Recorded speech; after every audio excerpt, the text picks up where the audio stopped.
whatever the problem is that CEOs mention, is it hiring, is it sales, is it financing, which has to do with marketing because it's about selling your idea, selling your story, marketing itself, also execution. Many of them mentioned execution as well, even though it didn't end up on any of the podiums. But all of these things need to be connected back to the North Star or the core, I think. I mean, all of this really falls apart if different groups of people do things differently or have a different idea of the company in mind. You are listening to Power Marketing with Kevin Lee. Kevin and his agency Did It have helped thousands of businesses win through superior marketing, as have his books, articles, speaking engagements, and the E-Marketing Association Power Marketing podcasts. Here's Kevin. I'm here today with Dave Hertig, who has recently completed a study called The Path to Business Growth.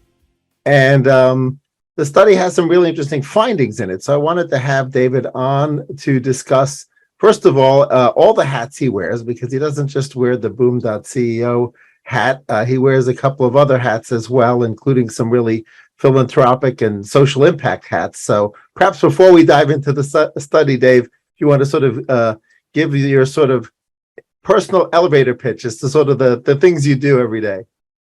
Yeah, thank you, Kevin. It's great to be here. Actually, the only other thing that I would like to do more is to be with you in your studio, in your offices in New York. That would be great, and we'll at some point we'll be able to accomplish that, I'm sure. Yeah. Also, do you remember that we said this is going to be your first podcast that you do in German? Ja, wir können vielleicht in Deutsch sprechen, wenn Sie wollen. Nobody knew that, right? Nobody knew that about you, but your German is near perfect. Anyway, thank you for inviting me. And what I do in my everydays is I build Boom. It's a young company.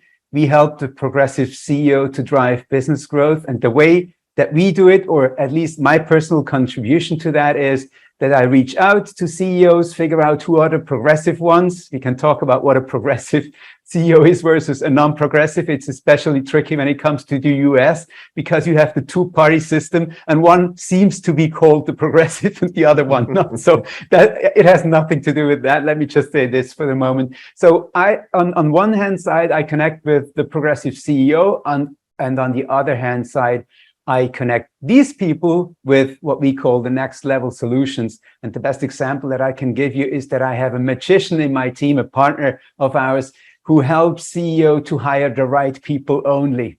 And that is really valuable. So I'm figuring out the great solutions for CEOs, and then I make myself valuable by being a good friend to them and showing them the way. I think it's a lot of what you do actually as well. Yeah, I mean, hiring the right people is key in any business. It's the one thing that when I was an employee, I didn't fully value the importance of the HR function. Matter of fact, I think when people are job hunting, they think of the entire HR process and function as being just an impediment to them getting the job that they want. But when you're on the other side, on the executive side or HR side of building teams, you understand just how important the proper process is and the gigantic difference between a mediocre employee and a superstar. Yeah, let's have superstars, all of us. And then, of course, not everybody can have superstars. So I find my own superstars in the form of these progressive CEOs, so that I think they're kind of worthy of having the best people, so that then we can get the best people out of the market and reserve them for the best people. Right. Those who are the best on my mind. Basically, sucking the market dry for the good companies. Let's put it this way. Exactly. So the study that you did most recently, hiring was way up there as far as what's on CEOs' minds and challenges that they feel that they're facing. And you would think, and I would include myself on that list of hiring being a current challenge. I would have never expected that I would have had more difficulty finding the right people than I did making sales, right? I would have always expected sales and marketing to be above hiring in the Me priority too. list. Like, that's what I would have expected. Yeah. So yeah, I don't have a magician yet, so perhaps I need somebody to magically conjure up the best employees. Yes. So I'd Yeah. love you to walk through the study that you did a little bit, and some of the findings that you also didn't expect, because I didn't expect to see hiring so high on your list. And then when you started to break your study down by company size, I think that's where things became even more surprising. Yeah. What were you most surprised about from that perspective?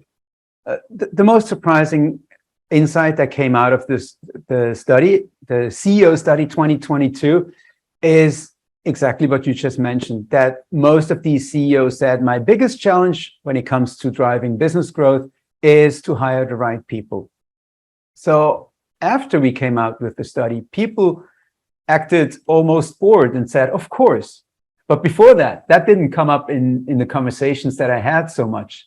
And I don't know what I did there. Like, something must be wrong, because how is it possible that through the study I learned something new when I have spoken with, well, let's say hundreds of CEOs before already. So I was really, really surprised with that. Like, nobody is surprised at marketing, nobody's surprised with sales, but hiring the right people, only those who act now as if they always knew would not be surprised. But everybody else, I think, was taken aback by that a little bit. Yeah, I mean, I would say that I would not have classified hiring people as the number one item pre-pandemic.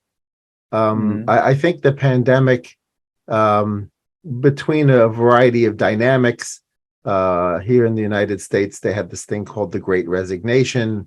I think that people started reprioritizing their personal lives with regards to work-life balance, et cetera.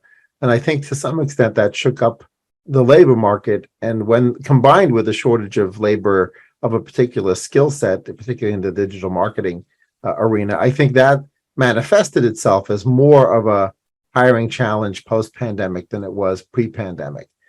So it was still an issue. It was still certainly, probably tied certainly top two, top three for us pre-pandemic. But we've certainly seen that in the current ecosystem, it's become more top of mind. Kevin, where did all these people go? If you if you just leave your job, where do you go next? Like, when I look at the statistics, people seem to be employed. What happens? Yeah, that's a very good question. I can only answer for the situation, here in the United States, particularly the New York City regional area job market. There were enough people moving around geographically that changed things. Some people decided to permanently or semi-permanently flee the cities, in particular Manhattan, and move out either into the suburbs or far suburbs, or sometimes make changes cross country, or even sometimes outside the country. I mean, there are people that I know who decided to become nomadic and are in Portugal at the moment, because Portugal, for example, has a very sort of nomad-friendly policy with regards to visa, and there are other European countries as well that are friendly from that perspective. So there was sort of that was a very small percentage of people, but when we were already sort of fully employed, that ripple effect of people moving, people changing their priorities and deciding that they needed sort of flex time with their families, I think it sort of manifested itself. And in our case, for running an agency, the larger agencies and the larger companies with in-house teams, they basically threw money at the problem,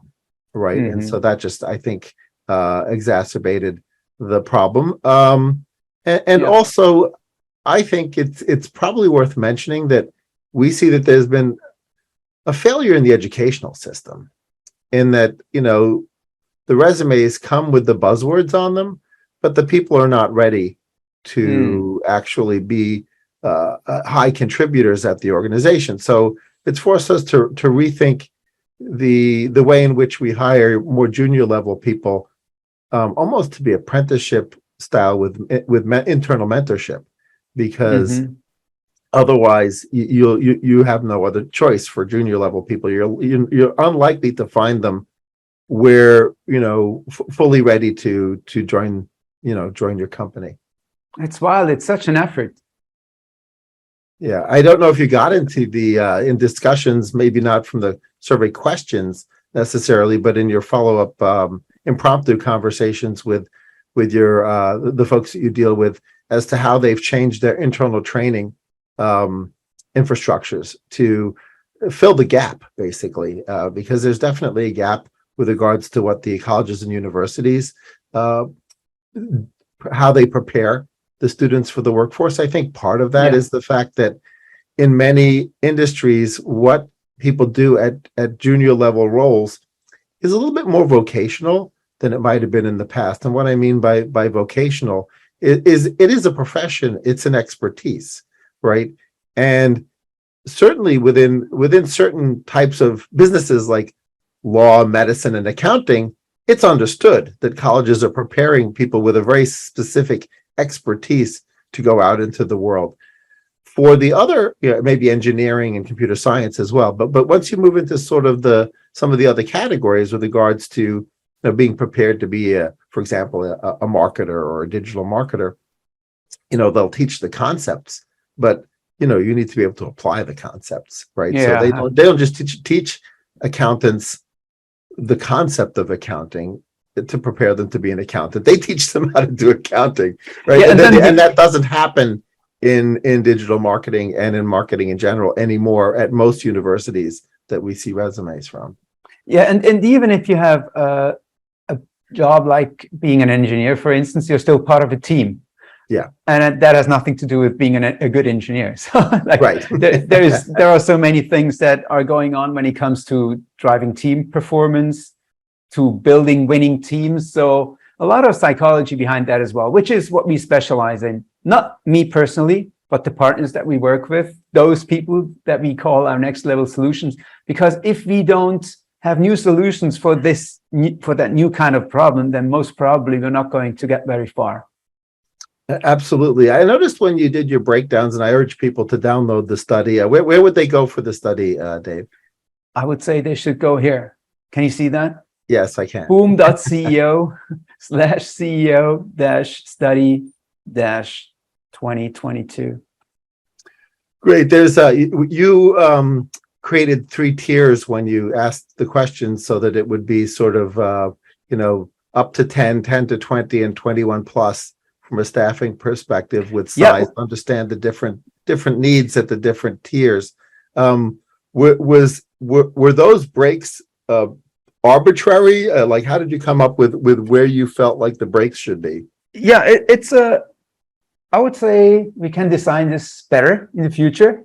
So what we did is, as Boom, a young company, as I said, we just started asking people here in Switzerland. And at some point, Hubspot came in. We haven't mentioned this yet on this podcast. Hubspot, the big company from the US, came in and partnered with us because they were also interested in that. And they helped us basically with graphic design and promotion and lots of other things. It was really a great partnership, and it's still ongoing. So we do other webinars now and podcasts together. So that was just very important that they came in. And what they wanted from me is that we do it for, let's say, other countries as well, not just Switzerland. So Germany was important, or is still very important to them, France and the UK, of course. Mm-hmm. So we then try to find people from these other countries to even things out a little. And at some point, when we started to do the analytics, we found that we have quite many people from smaller companies. So we then actively went and looked for people from bigger companies. And in the end, we found that with these 3 segments, up to 10, up to 20, and 20 plus, we had enough data material. But in the future, I think we're going to create this in an even better way. Because this CEO study, we think of it as an ongoing thing. So most probably it comes out again next year. And then we want to see over time what moves and what changes. But the big thing when it comes to these 3 segments is that sales, for instance, and you spoke about this already, you said you would have expected sales to be the bigger problem for most CEOs when it comes to driving business growth. And you were absolutely right. Absolutely right. If you look at the people in the smaller companies, and then the meaning or the significance of the sales challenge becomes a little smaller the bigger the companies are. And one thing that we found, and this is just anecdotal, but it's interesting, I think, we had no company with more than 100 employees that even mentioned sales. Like no CEO even mentioned sales as one of the top 3 challenges that they were facing. But we had many who mentioned it when it came to the segment with up to 10 employees. Then few, I would say fewer for the up to 20 segment. And then it almost disappeared a little later. And this is also, so 20 plus, that's also when that hiring the right people challenge really gained ground. Like you could basically, like based on the study that we did, you can say in the beginning of a company, up to 10, sales and marketing are the big topics, the big challenges. That then evens itself out a little bit. So in the 10 to 20 segment, you still have financing as a topic. Hiring becomes more important. And once you go beyond the 20 or 20 plus employees threshold, hiring the right people becomes a 40% thing. Like 40% of the CEOs of businesses that have 20 or more employees said that hiring is the biggest challenge. And these 40%, that's as much as the next 4 topics that we even gave them to choose from. So like by far the most complicated problem that they face. Great. Yeah, I know the folks at HubSpot pretty well. I had Scott Brinker on my podcast a while back, who's sort of their chief evangelist and previously had sort of kept track of all the MarTech and ad tech companies in the ecosystem, particularly domestically in the United States, but also globally. And so they, while you can certainly use HubSpot as a B2C company, I find that HubSpot, it tends to be used more frequently by B2B companies with regards to inbound marketing and drip marketing and such. And I'm curious whether in a future study you're planning on perhaps extending the number of recipients or respondents to the survey to tease out the differences between the B2B companies and B2C companies with regards to how they see that, or did you have a big enough sample here that you were able to articulate the differences? Unfortunately not. That would be really interesting. Like I would love to do all of it. Like you and I could kick up ideas and I would love to do all of that.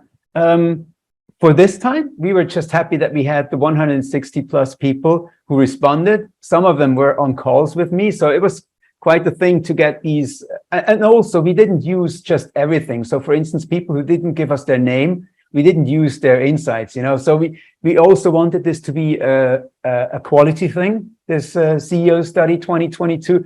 So we were happy with the 160 that we had in the end, but of course we're learning from this. And B2C, B2B, that might be one of the things that is important. And also then coming out of Europe and also include CEOs from the United States, et cetera, et cetera. There's lots of ideas. I think we need to collaborate with universities the next time. Mm-hmm. Yeah, well, it's exciting that you're already planning for the 2023 study. It sounds like in your head, you're thinking about how to take it to the next level. Yeah, that. And also at some point, I want to be able to look back and say, when we started 10 years ago, it was that and that. And then it started to kind of develop into something else. Or we saw this trend, we saw that development. That's really interesting to me. And I'm somebody who wants to build something for the long run. At the moment, I'm very fascinated with companies that are 100 years old. Some of them look very fresh on the outside, but when you look into their history, first of all, you see that they have 20,000 people who work for them, or 30,000. Then you see that the family behind them, many of them are still family owned, or the majority is still in the hands of the family behind it, and you see that they're in their 4th generation, things like that. And I was like, when I see something like that, I usually get very inspired, and I think, isn't it great that independently from the people who built it, that idea was strong enough to then keep going, and be represented by other people. So yeah, I have that kind of thinking in my mind, and I mean, 10 years is not that much. It's not like 100 years, but definitely I would like to do something over the course of time that has a consistency to it. Right. Yeah, there's certainly lots of other ways to slice and dice the data where there'll be fascinating insights, right? For example, publicly traded companies versus non-public venture and angel funded companies versus bootstrapped. But certainly, the insights you've got from this study are certainly interesting enough to help, at least help the CEOs commiserate with each other, like they're all having the hiring problems. But it's also potentially interesting for those who read the study to help them internally strategize on how to solve the problems.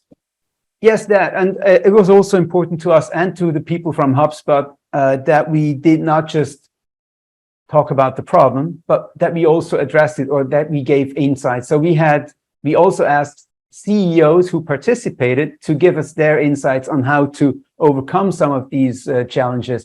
And we got, I think, 9 great CEO statements. Like, I would frame each and every one and hang it on the wall behind me. It's not really the branding of the company, but I mean, the idea, I like the idea of it. And some of these ideas, and we also get feedback about this, like, it's just small statements, like 5 lines or something, but people come back to us and say, wow, he said it in a very concise way. So we also wanted to do that. And we had 3 experts from my team around Boom who also spoke to these issues or to these challenges. And one thing that we learned there is that CEOs might say that hiring is the big problem, sales, marketing is the big problem. But the 3 experts in unison, basically, they said, I don't think, like, we didn't interview them in a group, like we interviewed them one by one, but all of them started by saying, is that really the problem? Isn't it something that is a little deeper? And that was also very interesting to see. There's a big gap between what CEOs say their problem is and what experts think that they should actually be focusing on. And we just wanted to have that in the CEO study. So it's not just the research. There are other CEO studies out there, more famous CEO studies out there. And I think what we can contribute is that we do not talk about those that are listed on a stock exchange. It's the smaller companies that we have that are in our scope. And then the other thing is that we did not just use they didn't just say, we think the market is going up. The economy is going down. The biggest challenges will be the war. I don't know. It's more about what they feel it is. And I think we were able to do a pretty good job there. And I would love for people to think of this before they download it as something that is valuable also because of the insights that other people gave in that piece of content.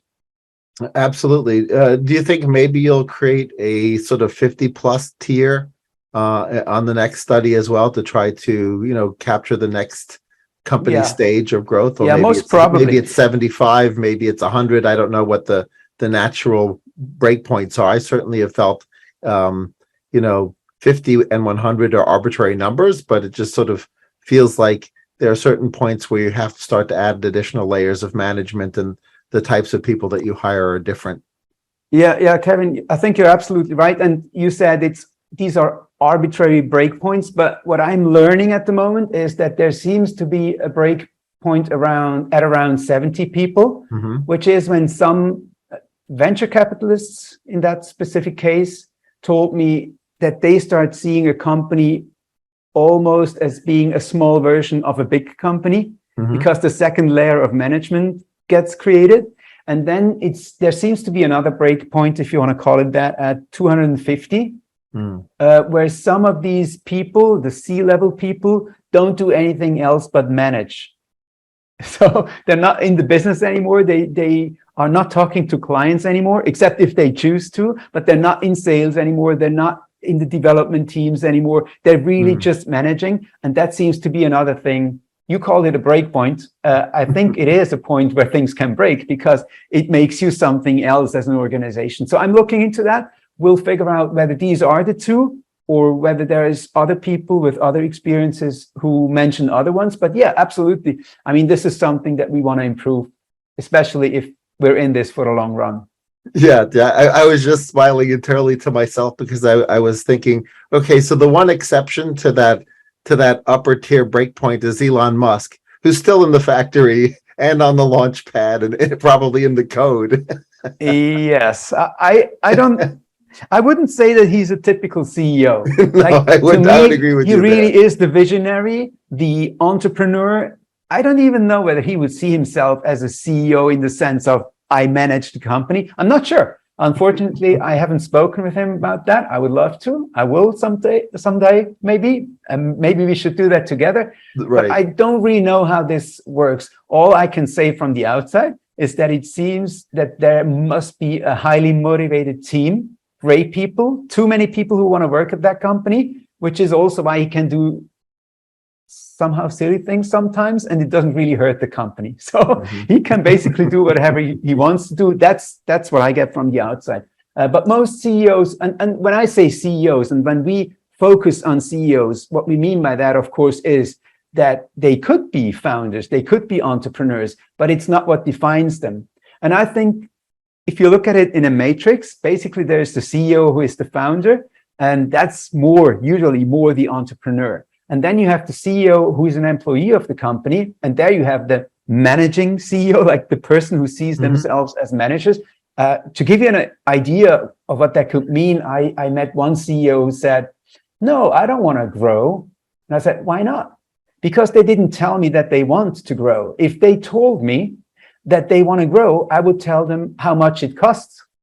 Like he sees Mhm. himself as the manager who basically manages whatever they want from him. And then you have, of course, the employed CEOs who don't own a stake in a company, but who act as if they owned 100%. And I would call them the entrepreneurial CEO. In any case, the CEO, as we define that person, to us is a top manager. Whether this person is an entrepreneur as well, first of all, and in our mind, it's a person who knows how to manage the daily business and does it in a great way and is able to move that company forward and also see that company as a progress engine and live that passion and basically infuse it into the whole organization. And then we want to see what happens next.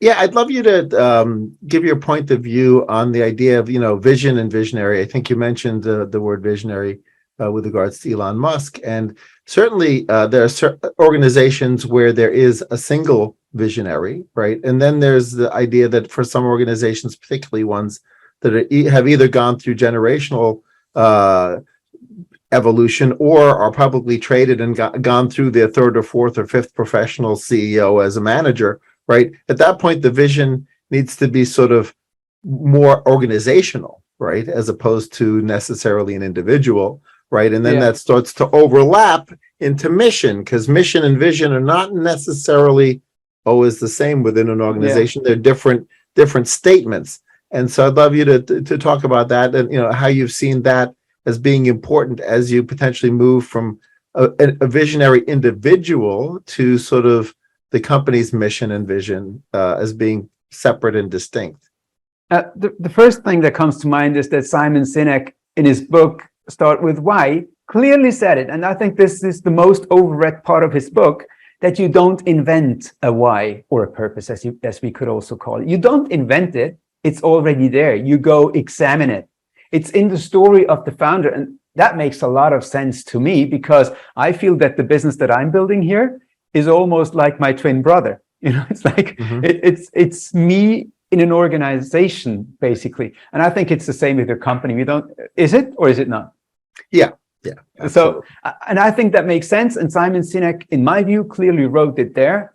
It's the points about his book that I like to discuss with people the most, because if you don't have to invent it, then there is no need of having workshops or going to a seminar or do a weekend together where you sit in the forest and try to figure out what the vision or the purpose of this company. Vision and purpose are already not the same, but you know what I mean. We're starting to mingle things. And I think the big thing is that in the beginning, there is this seed in a business. It usually comes from the founder or founders. They have basically built this around who they are, what they want from life. and then they build their organization. And now that organization takes that over, and then it has to grow into the future, kind of develop into the future. And the best examples that I have at the moment around our business is one CEO who took over from his father, and he grew that business. He came to the business at age 30, I think, and he grew that business, which his father founded, from 8 to 60 people. And I think the whole vision of his father is still there. The father is even the chairman of the board. They get along well. They figured that out, which is a tricky task in itself. And now he's second generation, together with his brother, who is not the CEO or not the co-CEO, but also in the business.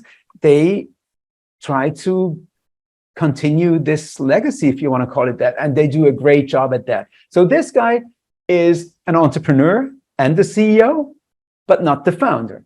And then I have another CEO, and this is the founder. No, not the founder. The CEO and entrepreneur of a business of around 60 people. I think you can make sense of that. Did it around that size? Yeah. So that is one person, and one good example that I see in my work. And then another one is a business of almost 50 people, regional bank, and banks are not good at the moment. Regional banks, other banks, they're not doing really well. I'm saying this as a Swiss person. Look at the stock prices of UBS and Credit Suisse. Look at them over the last 10 years, and you know what's happening, because the person that I'm talking about right now, he doesn't have a problem with hiring. The people from the big banks knock on his door and want to work for him. Unfortunately, he can only hire about 5 per year. But this person is a pure employee. Like, he doesn't own a stack, or maybe, I don't know how much, less than 1%. I'm not even sure whether he owns anything, but he treats this business as if it was his own. Now, the question here is, what would happen if he would leave the company? Wouldn't it be as bad as if he was the founder and would then leave the company? And I really don't know. I talked with people who are on his board, not the board of directors, like the people who have to guide the strategy of this company.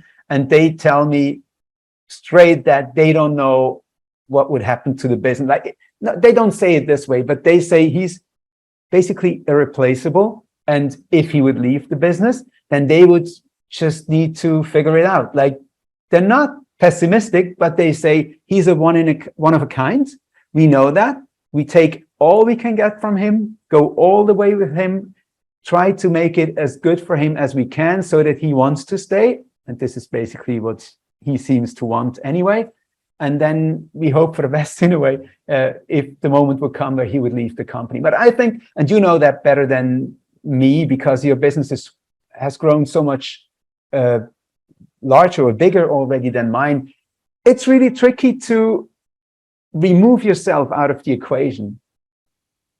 Yeah, it's finding the right people to take on additional responsibilities, and allow you to evolve, as a founder is key. I think it goes back to sort of vision and mission for me, because in 26 years the how has had to change several times, right? The how has changed all the time, yeah. Yeah, so that's what allows you to pivot the business and solve the problems that you're solving, which in our case, as a digital first marketing agency, we're solving a problem. When we were first founded, we were a SaaS-based technology company solving the problem from a technology perspective. We just ended up having to pivot the business due to the way the marketplace evolved, right? We had ended up having an irrational competitor that charged below cost. So that made it difficult to compete with them. So we decided to layer services on top, but we're still solving the same problems. We're just solving them differently. And so, every business evolves, and you only get to take one path at a time. So one never knows which other path one might have taken with regards to raising capital, not raising capital, et cetera. So one needs to be driven by one's vision and passion for the company and do the best thing for it. Yes. And as this podcast will be published on the E-Marketing Association, I would like to also tell you that among or across these 3 segments that we already spoke about, marketing was the only the only topic, the only challenge that ended up on the podium of the best three, of the most difficult three for all of these segments. So sales wasn't always there, hiring wasn't always there, not for all three segments, but marketing was on the podium for all of these three segments.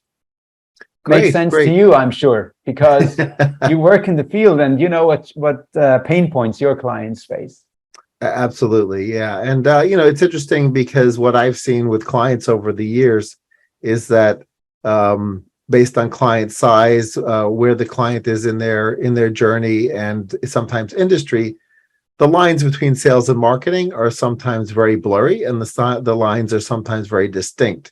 So if you were to sort of put them on a Venn diagram and talk about the activities that belong in marketing and the activities that belong in sales, sometimes those Venn diagrams are very overlapped, and sometimes they barely touch at all. Yeah. And that's interesting. Sorry, I need to interrupt you here. Just to underline, it's exactly what happened in our study. And we said at some point, so we wanted to keep everything apart. And we said, so here are the challenges of hiring, here are the challenges of sales, and here are the challenges of marketing. But then we also had the expertise, as I mentioned before. And we said, it's impossible to do a thing that is only about sales or only about marketing, because we found from how these CEOs phrased their challenges that sometimes we would not have categorized as marketing what they categorized as marketing, right, and the other way around. So I just needed to say that it's exactly what came out in our research, just to validate your point. Yeah, absolutely. And it's as somebody who's helping solve marketing challenges for clients, it's important that we understand where they're placing the distinctions, which will be different on a client by client basis. And to the extent that sometimes, what we're doing for them is, to use a term from the movie, which I think most people working in sales have seen, but the Glengarry leads versus the Glen Ross leads, right? So the really good leads and lead gen for businesses. And, it's marketing's job to find the great leads and deliver the very best leads to the sales team, because the sales team knows not all the leads are created equal, right? That's why in the movie Glengarry Glen Ross, there were great leads and bad leads. And, so if marketing and sales are not in constant communications, then you'll end up with failure, right? So there's an importance there, and that looks very different, again, by industry, by company size, by where they are in their journey, and often they're redefining for themselves, right? Where what things are handled from a roles and responsibilities perspective by somebody with marketing in their title versus sort of chief revenue officer. And even organizationally, once, I look at my clients who've gotten over 100 employees or over 1,000 employees, it's not even always clear that chief revenue officers and chief marketing officers are next to each other or in a reporting relationship, right? So it's really fascinating to see how different companies are dealing with the ambiguities, where sales starts and where marketing ends off. In an earlier life, I was a freelancer to basically asset managers, banks, Audi magazine, Switzerland, for instance. And the interesting thing, and just to your point, is that at some point, the marketer, communications and marketing, they came up with content where I was a part of the production team. And then the salesperson responded to that, looking at it like this and going, no, we don't do this in sales. We do things differently in sales. And they ended up creating their own content. just because both of them had budget, so they had their own content. So basically, it depends what you would see as a client of that business or as a stakeholder of that business would now depend on whether you came in to this organization through the marketing door or through the sales door. And it's absolutely amazing that this can even happen. I mean, this is a systemic problem in this case. It's like they exist next to each other. Nobody has the upper hand when it comes to fights. And that cannot be the case, of course. Two different kinds of content? No, come on, Kevin. We don't have the time for this, right? We don't have the money for this. Stop it right there. Yeah. Well, I think as senior level managers come into organizations where where the interaction effect between sales and marketing is a little bit dysfunctional, then that's an area for immediate improvement, right? Is to look to Absolutely. streamline that at least find that common point, that North Star, right, with regards to pointing the company in the right direction. Yeah, absolutely. You call it the North Star, I call it the core. But basically, whatever the problem is that CEOs mention, is it hiring, is it sales, is it financing, which has to do with marketing because it's about selling your idea, selling your story. Marketing itself, also execution. Many of them mentioned execution as well, even though it didn't end up on any of the podiums. But all of these things need to be connected back to the North Star or the core, I think. I mean, all of this really falls apart if different groups of people do things differently or have a different idea of the company in mind, I would say. Right, absolutely. Well, I'd love to switch gears a little bit to talk about some of your other passions. You have, at least on your LinkedIn profile, being a launch team contributor to the Carbon Almanac, as well as being an ambassador for Hope Now, which the two of those have sort of a little bit of a commonality to each other. So I'd love to hear, how those fit into your personal mission, right? And you chose to try to squeeze some time out of your probably excessively busy day to get involved in those organizations, and how that fits into your progressive CEO and progressive company mission. Again, using the international definition of progressive, not the political definition of progressive. Exactly. So progress to me is basically having businesses or developing businesses that serve humans, first of all. They also need to serve the world in the sense that at least they don't destroy the world. This is really something I can't understand. And Seth Godin, you mentioned his initiative. He's your fellow co-New Yorker. Yes. And he came out with the Carbon Almanac. First of all, Seth Godin, to me, of the people that I have never met in my life, one of the top 3 who have influenced me anyway, as if they were my neighbors, as if they were my friends. I think I hear Seth Godin speak in my ears, it's like as if he existed in my life, but I have never met him. So Seth Godin calls it a systemic problem as well. And he says one of the problems is that we don't speak about climate change. We don't know how to speak about climate change. And his logic is that he came up with this book where they collect knowledge about climate change related things, and they make it as factual as they could. And when I say they, and I love this about his approach as well, there were more than 300 people who contributed to this book, the Carbon Almanac. And I mean, what a great project is this. So yeah, you're right. I'm part of the launching team, but I haven't been overly active so far, basically waiting on the language versions, the translations that then I can also use in my environment here. So at the moment, I'm just cheering for them. Whenever I see a post of them, of any of these people on LinkedIn, I just like it automatically. I want to bring consciousness or awareness to this thing. And I think it's a great thing. Seth Godin says the basic thing is that we talk about it if we want to talk about it without feeling stupid, because that's, of course, a need that we have as humans, not feel stupid when we start opening our mouth, is that we need to know some of the things. And they made it so simple in some of the instances, even that they created a book for children so that children can now speak about climate change. There is nothing like this in the world. As with everything or anything that Seth Godin does, I think it's just amazing. And I want to be a part of that. I try to help as much as I can, but it now needs to also come into the German-speaking world at some point, and that will give me my bigger in. And the other thing, Hope Now, is a foundation founded by a CEO here in Switzerland, Thomas Bergen, and he uses an idea that comes from the US, the Climate Leadership Council, where they say, if we would pay for the emissions, then we would have a different market. And the market could basically start to regulate all these problems that we create when it comes to polluting the world.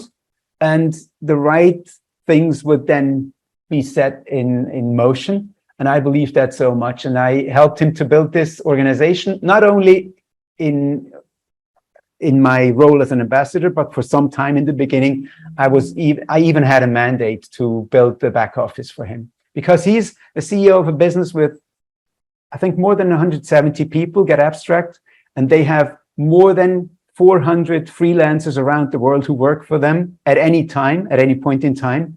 So it's really a big company, and he and his family, they created this foundation behind it. They also financed most of it themselves, and I just helped them to build the organization at the beginning.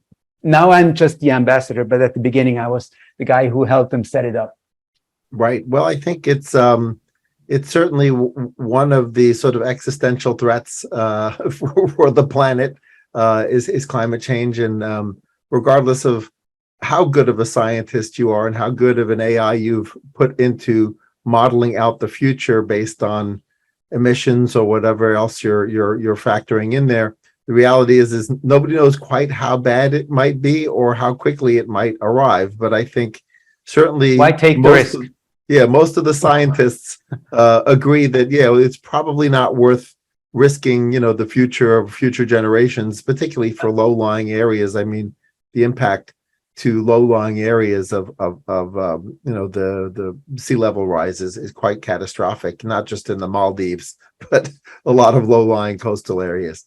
Something is happening, let's put it this way. And I like to discuss this with people who are not, they don't come from the corner of being a fan, like the activist, basically. I love activists.